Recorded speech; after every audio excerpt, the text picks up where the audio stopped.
Episode 107 of the Big Easy Blitz podcast. Welcome back, everyone. In this episode today, we will be talking about the Eastern and Western Conference Finals for the NBA. The Pelicans hired a new coach. SEC baseball tournament is here, and some major impact players for the Saints: Alvin Kamara, and Cam Jordan, and Taysom Hill.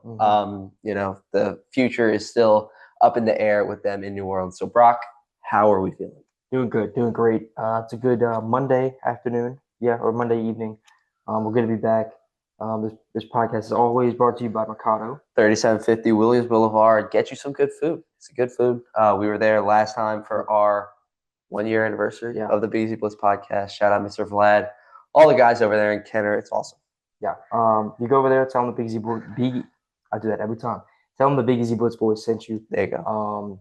Great food over there. They're closed on Mondays, but you're not be seeing this till probably Tuesday, so it's okay. Go get some good food, feed the family. About to have a sushi bar opening up, which is going to be fun. We will be over there. Can't wait for that. Have a variety of different options. Obviously, they had the standard, the tacos, the enchiladas, the other stuff that I'm not thinking of. They have burgers over there as well. I know they're going to have a sushi bar. So lots of variety. Bring your family, bring your kids if you're an adult watching this. It's a good time. And that's over there at 3750 Williams Boulevard, Kenner, Louisiana, 70065. Indeed. You know how it goes. Amen. But yeah, the Pelicans hired Jamahl Mosley. Obviously, he was fired from the Orlando Magic after leading them to the playoffs. They won a series. They did not win a series. They came out of the play-in and then lost to the 1 seed, blew a 3-1 lead. And Jamahl Mosley led the Magic to 3 consecutive playoff seasons, postseason berths. And they fired him, which, I think he was going to get fired either way, which is kind of crazy to think because he had the 1 seeds on the ropes, 3-1. And if you win that series that you lose, why would you fire? Yeah, I think that was kind of a coping thing that's come out. I agree.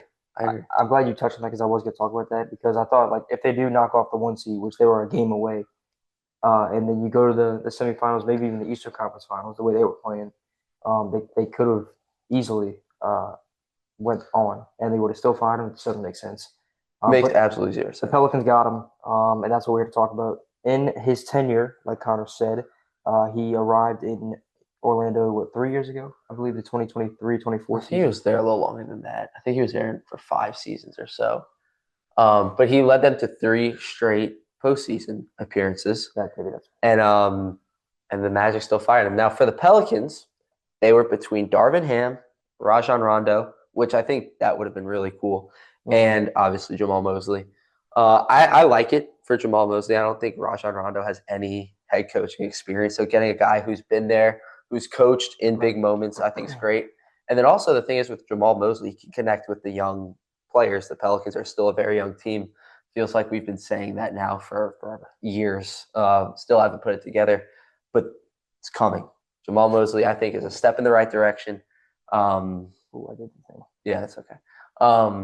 And I like the hire. 5 years could be a little dicey. That seems like a long time. But I don't know. How are you feeling about it? I'm good. Now, I don't think there was any slam dunk hires that the Pelicans could have gotten. Exactly right. I think this is the closest thing you're going to get to that. Yeah. It kind of fell right into your hands. True. You know? I mean, the fan favorite was obviously Rajon Rondo. Right. But, you picked up a playoff coach who has experience there. I don't think he ever won a series, but he was extremely close to that. And in his tenure in Orlando, he had a record of 189 and 211, which isn't great. But he did turn that franchise around with Paolo Banchero and, the guys like Jalen Suggs and the Wagner twins, or not twins, brothers, I'm sorry. So they have been trending in the right direction. Now they obviously chose to move on. Is that signs of a bad organization in Orlando over there? Maybe. But the Pelicans got him. I do think he will, as Jake Madison of Locked On Pelicans put it, he will raise the floor for the Pelicans. Right. You won't see him as bad as they've been in the last couple of years. Hopefully he can raise the ceiling as well. That's what obviously all Pelicans fans and the front office are hoping for. But I don't mind it at all. I mean, he got a young team to the playoffs, 3 straight years. I think with this core that the Pelicans have, I think the one thing that was plaguing them was defense, and Jamahl Mosley is going to bring defense to this team. Magic were a very good defensive team this past year. And you saw them constantly. However long he was there, 5 years, the defense progressively got better. I gotta stop hitting the table. Progressively got better. So I think you do see the Pelicans defense be a focal point next year with guys like Zion, whose defense improved last year. Yeah, Yeah, it did. I mean, he can't really go get much worse than what he was before. Exactly right. But we saw him get in better shape and look as good as he's ever been on Mhm. defense. So I'm excited to see what this team can be. I do think they still need to go out and get another shooter and a proven big man. Now we know Derek Queen is there. He's young, but I don't know what's going to happen with DeAndre Jordan. I think he's more like a Udonis Haslam type guy where he's just going to a That's player a coach. good comp. Good comp. I do want to see them go out and get a proven big. I think Jordan Poole and Kevon Looney are going to get traded this offseason. Whoever's going to take them, but Yeah. yeah. Another hot name that might get traded, I heard that it was Herb Jones, which would kill me, especially with Jamahl Mosley, who emphasizes defense, and Herb Jones is one of the best defenders in the league. Yeah. But I did see Jake Madison actually said that he thinks Herb Jones is going to get traded, which would sting, but I mean, I trust the process, which didn't work out for the Sixers, but it'll work for the Pelicans. So I'm excited. Yeah. Sometimes you got to cut those ties, and the Pelicans haven't really done that yet. They traded Jose for a second-round pick. I would have liked to see them maybe even deal Herb at last year's deadline. I wanted them to be more active. They weren't. Instead, they only traded the guy everybody in the city of New Orleans loves for one second-round pick. But I think you summed it up pretty well, Brock. Jamahl Mosley's going to come in here. The Pelicans obviously have struggled on defense the last couple of years, being near the bottom of the league with a ton of injuries, mind you. But I think he's going to change the culture, and I really do think it's a good hire for the New Orleans Pelicans. Sorry, I was looking up James Borrego because I was in favor of keeping him for another year because initially I was too. I don't think the Pelicans are there just yet. They're not. They're not. But that's another thing I was going to say. I'm okay with them going with Jamahl Mosley, but I wanted to look up to see if Borrego is going to be retained with the Pelicans. And what this is saying right now, on when I looked it up, is Borrego is expected to continue working with the team as an assistant, unless somebody else gives him a head coaching offer. Maybe the Magic look at him. That would be something. That'd be something. But I think retaining James Borrego would be huge for this organization because obviously you saw the players rallying around him as much as they could. Made a little push. Yeah. A little push right there. It was fun that how many games did we win at once? 7, 9 maybe? It wasn't. They had a good stretch. Yeah. They had a good 10-game stretch. But it felt like a lot. They were playing better basketball. And then they obviously took their foot off the gas when they were mathematically eliminated. But I do think if you have Jamahl Mosley and James Borrego, they could rally the troops and maybe get a play-in spot this year. Yeah, I still do think they're a couple steps away, but there's no reason why this team can't make the play-in and maybe get a 6 seed. They're definitely still a couple pieces away though. You could have had like the 5th pick and you could have had the 8th pick in this year's draft, and you don't have one of them, and you have a 2nd-round pick. You have a single 2nd-round pick. So it's tough being a Pels fan. It's tough following this team. But now we could see it can't get any worse. True, but we could see him trade Herb for a 1st-rounder. Yeah, 100%. You could see them trade back into the 1st round. I wouldn't be opposed to that at all. I mean, especially with how loaded this draft was. It's shaping up to be on paper. I want to make a mock draft for this draft. I will definitely make that. Last year, I'm pretty sure you did pretty well. I think you only did the top 10. Yeah, I remember I called the day of the draft. I called the Pelicans trading up and getting Queen. He did. I was there. I'll probably just do one of the lottery, the draft lottery. Okay. Yeah, like the first 14 or so picks. That was one of our first ever clips on TikTok. Was your mock draft, your top 10 mock draft? Yeah. So yeah, we got a lot of content coming out soon. Actually, this notepad in front of me, which y'all can't see, is littered with stuff that I'm gonna eventually make. We're gonna make talks on some college baseball stuff. Another logo quiz for Connor because the last one was too easy, according to some people. I think the whole point of the video was to show that Connor doesn't know college baseball as much, not that he's some genius. Rider baseball not being ball knowledge. It's kind of crazy, but we're gonna make it harder this time. But let's continue. Let's stay in the NBA and go to the Eastern or Western Conference Finals / Eastern Conference. They're both going to start tonight. Or I'm sorry, the Spurs Thunder is going to start tonight. In the next coming days. The Western Conference Finals. This is honestly what I think everybody wanted to see, the Thunder and Spurs. I think the Spurs are the only team that can truly put up a fight against this Thunder team. This juggernaut. Yeah, I mean, this team is unbelievable. the Spurs are the only team that had a winning record against the Thunder, if I'm not mistaken. I don't know it off the top of my head, but I think it was like 4 or 5-1 because they played in the play-in and the Spurs dominated them. I think the Spurs won the first 4 matchups. In the in-season tournament. Yeah, in-season tournament. Sorry, I get those mixed up all Yeah, the time. you're right. Uh, the Spurs won the first 3, 4, maybe no, three I or think four they games. started 4-0. Yeah, and then the Against Thunder the finally Thunder. got one. Yeah. So I'm pumped to watch this series, to say the least. Just To say the least. the least. Good. It's been a long day and a long week, and it's only Monday. The Thunder open up as a 6.5-point favorite tonight or Monday night in Game 1. That's going to start in about 45 minutes at the time we're recording this. Prediction: I think the Thunder do take Game 1. I think they're so well rested after starting 8-0 in this postseason. It's unbelievable. Not really being tested in any of the games. Specifically that Sun series. I mean, not a single game was close. And then the Lakers. That was the first time. I'm gonna go on a tangent here. That was the first time I ever cheered for the Lakers, like with LeBron. After that was a Game 2 where Austin Reeves and the Lakers like went up to the ref after the game and it was a whole thing. That was the first time I truly like wanted the Lakers to come back and win that series. But of course they didn't because the Thunder. Or the Thunder. Yeah, the Thunder. They had the best front office in I would argue sports. I think them and the Eagles are 1A, 1B with the best front office. With what Sam Presti has done, who's their GM, is absolutely unbelievable. Yeah. The Paul George trade, accumulating all these draft picks. Everybody was calling him crazy. And now look at him. I mean, you traded Paul George. Did they trade Russ? I think they did. Yeah. Yeah, they traded Russ. Yeah. You had Carmelo Anthony on the team at some point. And I mean, they've flipped assets perfectly. Shout out Sam Presti. I mean, if you've watched or if you've played NBA 2K, it's like straight out of my GM what this guy's done. It's unbelievable. You have to give him his props. But that doesn't mean I like your team. I can't stand the Thunder. With that being said, I do think they win this series. I mean, I think this is the best team clearly in the NBA. Right. And I'll put it like this. I think whatever team comes out of the West wins it all. If it somehow is the Spurs, who have matched up well, like Brock said, against the Thunder all year, then it's the Spurs. I think they're going to beat whoever comes out of the East. And then certainly I think the Thunder just run through either the Knicks or Cavs, which I think that's going to be a phenomenal series. I think both of these conference final series are going to be great. Yeah, I really do. I can't wait. But I do think the Thunder take Game 1 and do eventually win the series.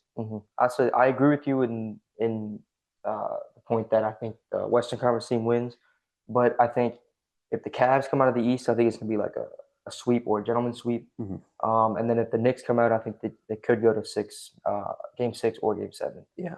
So I think the Knicks would give a better fight, but I do think whoever wins the West does win the title. I agree with that. I mean, the Thunder have Jalen Williams returning. I mean, they've done all this without him. They're 8-0 in the playoffs, and they look like they can't be beaten without an all-star player. And news dropped just before we started this, De'Aaron Fox is not playing. Exactly. He's out with a ankle sprain, which is a huge loss. Huge blow. I know the Spurs still do have Wembanyama, who I saw Kendrick Perkins say in 30 years, the GOAT conversation will be between Jordan, LeBron, and Wembanyama. Look, I think Kendrick Perkins says a lot of very dumb things. I think this is too early to tell. I think there's a chance. I really do. I mean, how old's Wemby? 22? Maybe 23? So, I mean, there's no reason why he can't. I mean, he's one of the best. No, he is not one of the best. He's the best defender in basketball, and his bag is something like we have never seen before from a 7-footer. He's 22 years old. He was born in 2004. Brock and I were born in 2007. Put that into perspective. But yeah, look, I disagree with a lot of the things Kendrick Perkins says, but I think there's a chance. I mean, he's 22 and crazy things have happened. He was a unanimous DPOY. He's going to get an MVP. He's going to get a couple MVPs. 100%. Speaking of MVP, Shea just won his second straight MVP, and I'm seeing a lot of. I haven't really been tapped into basketball much this year. It's when the Pelicans aren't good, and it's hard for people in New Orleans to be tapped into basketball unless you really love basketball. Personally, I don't. I'm more tapped into baseball. as I've said countless times. But I'm seeing a lot of backlash and saying that Jokic should have won. He led in more categories, Hmm. but I do think in turn, like it's as much as they don't want to say like wins and playoffs doesn't isn't supposed to dictate that. I mean, it's clearly It does. It clearly has its holds its weight. yeah. But And if you're sitting there right now telling me that uh, Shea is more valuable to his team than Jokic is, I can't get behind that. yeah, You you're take right. Jokic off the Nuggets, they're I mean a sub 30 win team. You take OKC or you take Shea off OKC, they're probably still a playing team, Right. maybe an 8 seed. I understand that. Jokic already has his MVPs, so it's not like a Drew Brees type deal where this guy has never gotten an MVP. Jokic has three Right. MVPs already. And you're 100% right. If you take Jokic off the Nuggets, they're way worse than if you take Shea off the Thunder. But Shea is a super star Mm-hmm. on the best team in the league. Right. You know, so I mean, he's the best player on the best team. So. yeah, I mean he's making history left and right. Right. He's unbelievable, and I mean the Thunder aren't the Thunder without Shea, obviously. Mm-hmm. So I don't hate that he got the MVP. I really don't. I mean I'm a Thunder hater. I'm a Pels fan, so Fair. but I really don't hate that Shea got the MVP. Yeah. So yeah, is that gonna wrap up the NBA talk? Yeah. Last thing about the Western Conference Finals, you're gonna need the Spurs are gonna need Dylan Harper and Stephon Castle to step up Mm-hmm. big time in this game, which I think they're more than capable of doing. You've seen both have played really well in the playoffs so far. But I mean, losing De'Aaron Fox and All Star is going to be a big mountain for them to climb. So, Mm-hmm. No doubt. I'm also excited to see last thing the Victor Wembanyama versus Chet Holmgren matchup. oh Two my God, I can't wait. 7-footers who are pretty skinny guys just going at it the entire time. So I'm I think excited. they have legit beef. I really do. I don't don't know think because they like each other. well, I mean, we know the Spurs and Thunder don't like each other, but I did see a clip of Chet and he was like kind of brushing it off, like it's not really around. Yeah, I I mean, mean, there's not much you can do to guard a guy who's 7'5" and can pull up from anywhere. mhm. Like it's That's pretty much Chet, just a little shorter, a little smaller. yeah.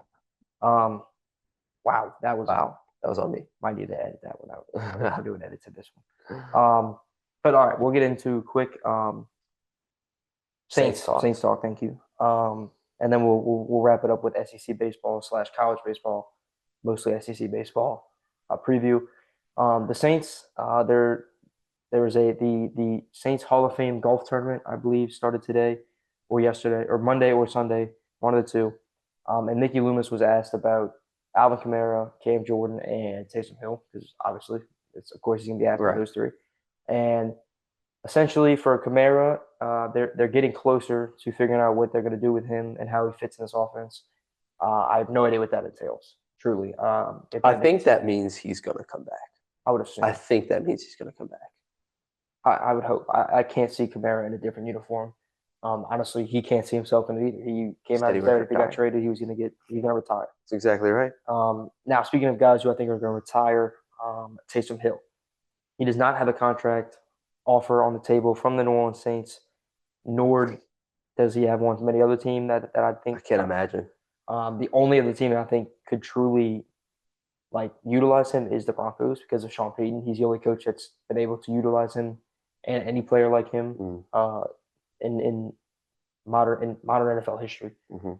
So I don't think Taysom Hill will be returning to the NFL. Clearly, the Saints don't want him because I mean it's hard to utilize a guy like that. He's coming off a terrible injury. Yeah, he's 35 years old, if I'm not mistaken.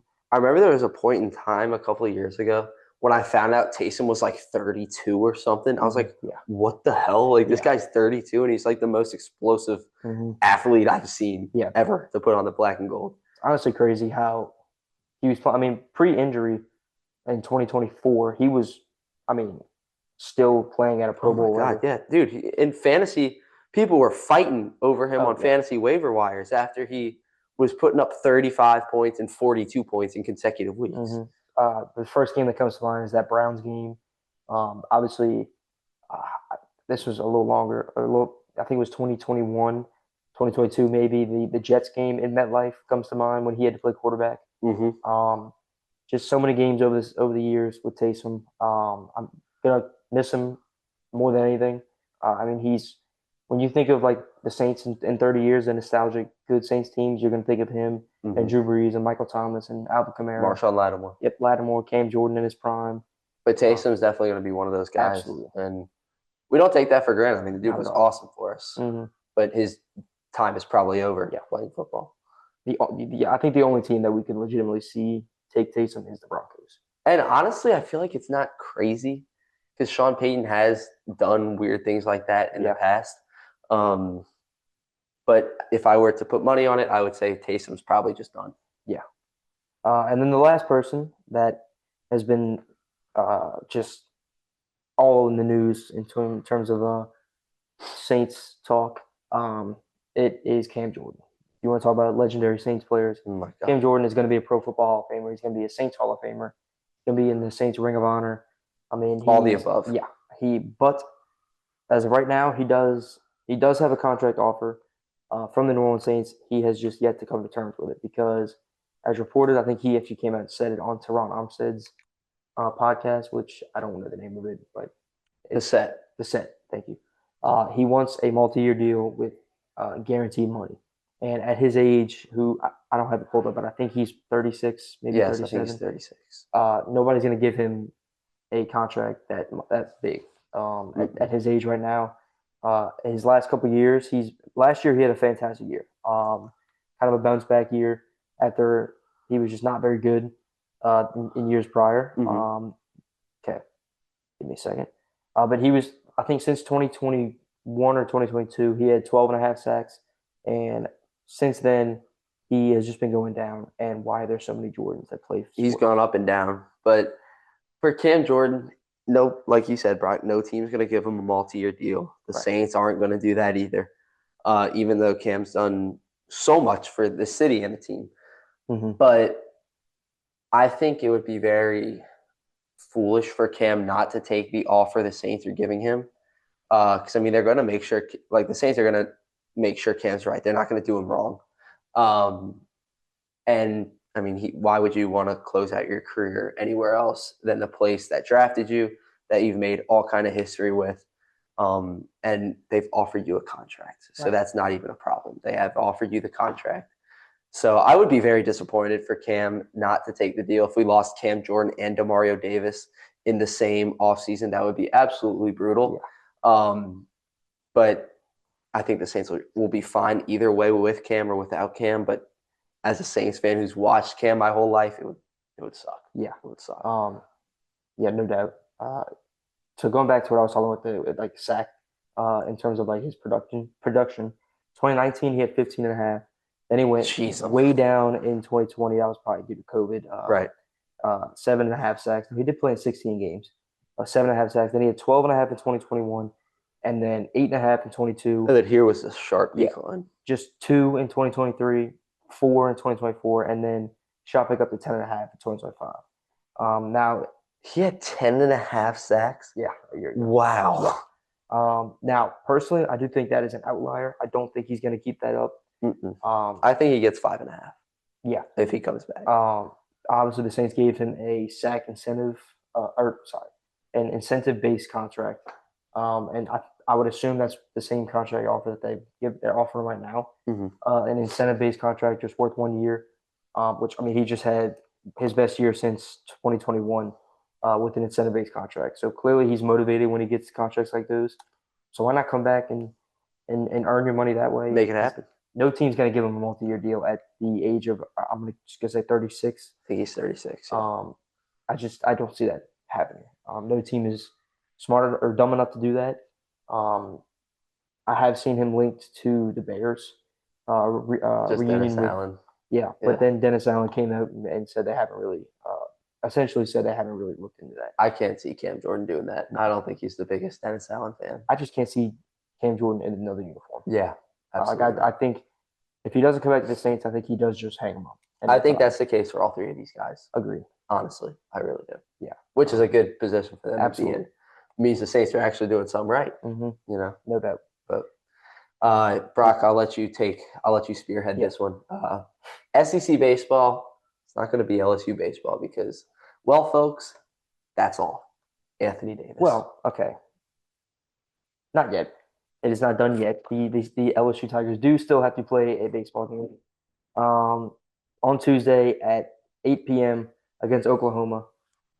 In Hoover, Alabama. Yes, and they're going to have to do something pretty improbable and win the SEC tournament after just winning 9 games in conference play this season. They have to win 5 games in 6 days. Guys, the last game LSU baseball has won was the game against Tulane, in which I was still at LSU. I've been back home Me as well for a summer now for a week and a half to 2 weeks, maybe even two and a half weeks. You left that night, so it's been 2 weeks. Yeah, 2 weeks. Exactly 2 weeks. Tomorrow. Yeah. Wow. Tuesday would be 2 weeks.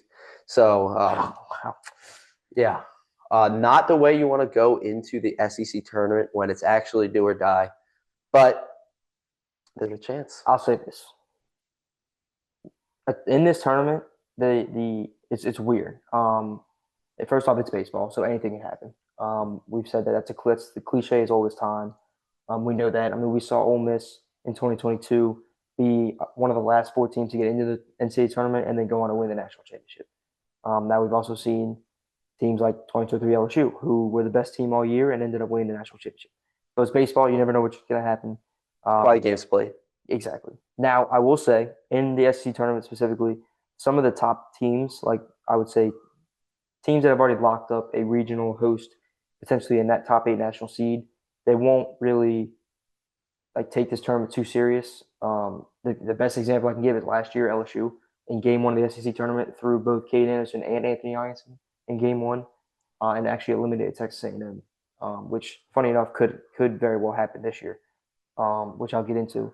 And then the next game they played Ole Miss and scored 1 run and it was a bullpen game. And LSU ultimately won the national championship. So teams like that aren't going to throw their best guys very long. Another example is in 2023, Paul Skeens threw in Game 1, he threw 30 pitches and they pulled him. So the top teams don't really care as much about this tournament, which I think is the only benefit towards LSU and some of the lower seeds. Yeah, lower seeds. Thank you. So in Game 1, I don't know who's going to throw for Oklahoma, but I know that William Schmidt is going to throw for LSU. That's why we didn't see him over the weekend. And that Florida weekend it was so weird. It was like each game, it was like we didn't care. Like you could clearly tell LSU was completely checked out. They were ready for Hoover. They couldn't care less about those 3 games, at least on the pitching side. The offense actually came to play, and which is why I think this does. The offense has never been the issue, in my opinion. Really. I disagree. Well, compared to the pitching. True. Specifically in that Oklahoma series, when your pitching staff gave up 9 runs across 3 games and you lost that series. This is true. If you remember when Casey Evans absolutely just shut down, strike out like 17, something crazy like that. I think it was his career high. 14, maybe 15, 16, something like that. And then you come back the next 2 days. Game 2, you got out to an early lead, but Oklahoma pulled away. And then Game 3, you're winning 4-1 in the 8th inning, or 3-1, and you give up 3 runs and lose that game in the blink of an eye. I remember Chris Stanfield did a home run in that game. Omar Cerna went yard in that game. Should have been a series dub, and then, just after that, it kind of just a snowball effect.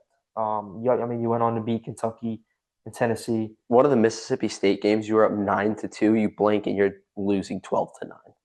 Yes, thank you for reminding me about that series. Honestly, you could look back on this season, and just think of so many games that you could have. Oklahoma series, you win that series, you're at 10 SEC wins. Mississippi State, you get 1. That's 11. 2, you're at 12. And then, honestly, the Georgia series, you could have gotten 1. Exactly. Now your pitching staff was depleted with injuries. Your number 1 and number 2 guy went down with injuries at one point. Cooper Moore missed the bulk of SEC play. I think his last start was against Oklahoma, if I'm not mistaken, when he went out with injury. But look, that's baseball. Part of winning the national championship in any sport is you got to be lucky with injuries, and you have to have the ball fall the right way. No pun intended. But back to the SEC tournament. I'm just going to talk about LSU because I don't think y'all want to hear about Kentucky versus Vanderbilt.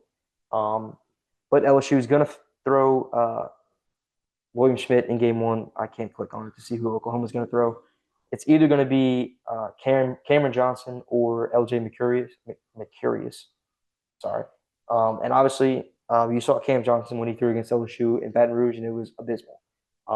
That was game one when LSU scored, I want to say like 7 runs in the first 2 innings on like 3 hits. Mm-hmm. It was incredible. And then they came back game 2, and LJ Mercurius, who's been Oklahoma's stud all year, just put you in a chokehold. So I don't know who's going to throw in that game. If I had to guess, it's going to be Mercurius. I haven't been keeping up with Oklahoma, but as crazy as it sounds, I do like LSU's chances in game one. I agree. Because of how hot the offense is right now, and you're going to have, I mean, you're going to be throwing your best pitchers in each game. I've heard a lot of people say you can't win the tournament if you don't get in game one, and LSU's going to do anything they can to win game one, and they're going to do anything they can to win in game 2, 3, 4. I mean, you're probably going to see guys throw like a guy like Zach Cowan or Devin Sheeran. You're going to see them throw in every game because they have to get a win. Now, let's assume they beat Oklahoma in game one. Game 2 is going to be against Auburn on Wednesday at 8. LSU's going to have the late game every single round as long as they keep playing, which is going to suck, by the way, because there's always weather. Oh my gosh, like bad weather in Hoover, and the game's scheduled for 8 o'clock. It might not start till 10. Now, LSU is the best team in the country past midnight, so that could benefit the Tigers. Anything that could just like throw off, anything weird that could happen, we need it to happen. 100%. I mean, yeah, that actually is another point. I mean, there's nothing scarier. Give me a possum on the field. Please. Oh my gosh. We still have a rally possum stuffed animal, by the way. Really? I'm not even joking. But yeah, where was I going with that? Completely lost me there. There's nothing scarier in sports than a team that has nothing to lose. And LSU quite literally has nothing to lose. I mean, you lose, your season's over, but if you go on a run, then you go play in regional. So I think they win game 1. Now, game 2 is going to be a doozy with Auburn, who is one of the best pitching staffs in the country, if not the best. I think Ole Miss maybe has them beat. So that's going to be extremely, extremely tough. However, they're going to have, their best arms available. Now, there is very few of their best arms in this bullpen. They're going to try. I would expect Case and Evans to start that game, and Auburn hasn't seen Case and Evans this year. If he's healthy, I think if they get 5-6 innings out of him, maybe they can scratch off a win there. But I mean, I don't really see this team getting past Auburn, if I'm going to be completely honest. Yeah. Brock, call it now. Who's winning the SEC tournament? Okay, give me who's winning the SEC tournament and who's the best team in the SEC. Because I have a feeling you might have different answers to that. Yeah, oh, yeah, absolutely. The best team from top to bottom, to me, is probably Georgia. I agree. And then, now I would have said A&M, but A&M is being just decimated with injuries the last couple weeks. Now, the team that I think is going to win the SEC tournament, which is going to absolutely kill me to say this out loud, but it is Florida. I think Florida is what's the word? Clicking at the right time. Obviously, they just swept LSU, and they looked dominant. They looked really good. That 1-2 punch is unbelievable with Liam Peterson and Aiden King. And then their bullpen's very, very good. That guy came in throwing 100. I can't even think of his name. And their lineup just absolutely torched LSU pitching. Now, they did face the bottom half of the LSU pitching most of the weekend, but they are getting hot at the right time. I do think they're going to win this tournament. This Florida team kind of reminds me of Florida last year. If you remember, I want to say they were a 2 seed last year, and they went to the East Carolina regional. Yeah. I don't think they're going to host a regional this year, but Florida. Yeah, they are. 100%. Oh shoot! I think they could possibly get a top 8 seed. Really? Which is if they win the SEC tournament. Yeah. Wow. Okay. I thought they were ranked like 20th or something like that, but I think because they're not like one of those top 5 teams. But I think they could be very scary this year. And last year, I think I did pick them out of the East Carolina regional. Yeah, you did not. You picked a lot of SEC schools. You picked them. You picked Oklahoma out of North Carolina. That was the regional Coastal was in, I think. Or no, that was Coastal's regional. No. Sorry, it was. Yes, it was. It was the Conway regional. East Carolina was the 3. Florida was the Yes. 2. Yes. And I actually think I picked. You picked East. No, you picked Florida. No, I picked Florida. You picked East You're Carolina. right. Yeah, That's right. how it went. And then Coastal ends up going to the national championship series. Team we didn't talk about at all. No. That's why I'm saying it's baseball. Literally anything can happen. Mm-hmm. I mean, we saw Fresno State win a national championship. We saw Coastal win a national championship in 2016 as a 4 seed in the regional. Oral Roberts made Omaha in 2023. Yeah, they did. You're right. 23. Murray State made it last year. I mean, I want to go through. Did they beat Ole Miss last year? They did. I was actually on my senior trip when that was happening. Really? That was awesome to see, might I add. I mean, seeing Ole Miss losing anything is great, and I'm going to make a TikTok on that at some point. I don't want to clown on Ole Miss too much because they have been getting flamed by just about everybody. Between the Lane Kiffin quote and I don't know if you saw the Steve Sarkisian quote. No. Oh, I saw that. That was anybody can go to Ole Miss or whatever. You get a degree in basket weaving. I didn't say it. He said it. No, I mean you could definitely say the same about LSU, some other colleges in the SEC. But yeah, that's all I have for the SEC tournament. Also, watch out for a team like Arkansas. They've been flying under the radar this year. They haven't been great, but they haven't been terrible. Any of these teams really good. I don't think anybody playing on day one is going to win. Well, that's what Ole Miss, I'd say 2 guys. As much as this pains to say, out of the teams playing on day one, I think Ole Miss does have the best chance because their pitching staff is so good, and that offense can click at any moment. Maybe Vanderbilt always does well in the SEC tournament. Is Vandy going to make a regional?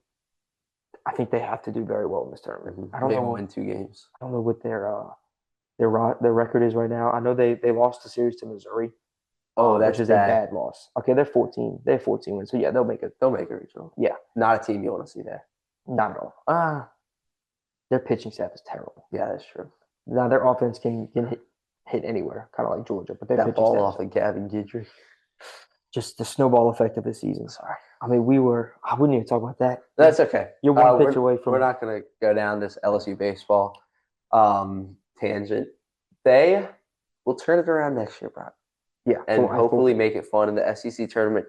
That's all I have today, Brock. Anything else? No, I think we covered it all. Mm-hmm. It's a long episode here today. Won't bow down. Won't bow down. You're damn right. Jamahl Mosley, please. Take us to the promised land. We'll see y'all later. Later.